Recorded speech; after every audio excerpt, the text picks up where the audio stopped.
Taiwan मामले पर चीन अमेरिका आमने सामने हो गए।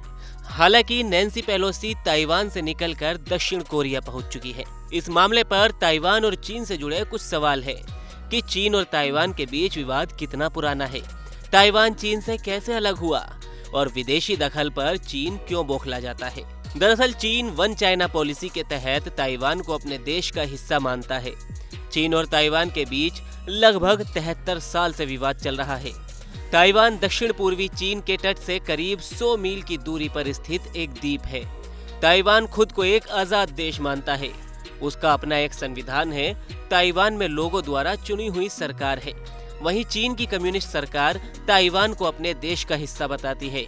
चीन इस द्वीप को फिर से अपने नियंत्रण में लेना चाहता है।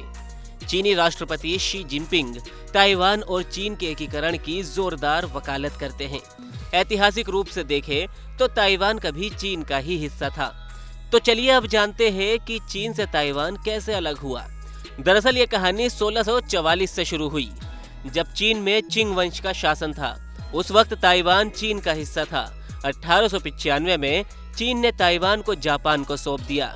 कहा जाता है कि विवाद बस यहीं से शुरू हुआ।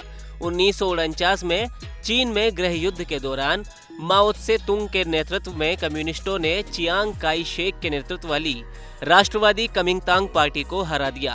हार के बाद कमिंगतांग पार्टी ताइवान पहुंच गई और वहां जाकर उन्होंने अपनी सरकार बना ली। इस बीच दूसरे विश्व युद्ध में जापान की हार हुई तो उसने कमिंगतांग को ताइवान का नियंत्रण सौंप दिया। विवाद इस बात पर शुरू हुआ कि जब कम्युनिस्टों ने जीत हासिल की है तो ताइवान पर उन्हीं का अधिकार है, जबकि कमिंगतांग की दलील थी कि वे चीन के कुछ ही हिस्से में हारे हैं, लेकिन वे ही आधिकारिक रूप से चीन का प्रतिनिधित्व करते हैं, इसलिए ताइवान पर उन्हीं का अधिकार है। ताइवान खुद को आधिकारिक तौर पर रिपब्लिक ऑफ चाइना कहता है। तो वहीं चीन की वन चाइना पॉलिसी के मुताबिक चीन से कूटनीतिक रिश्ता रखने वाले देशों को ताइवान से संबंध तोड़ने पड़ते हैं।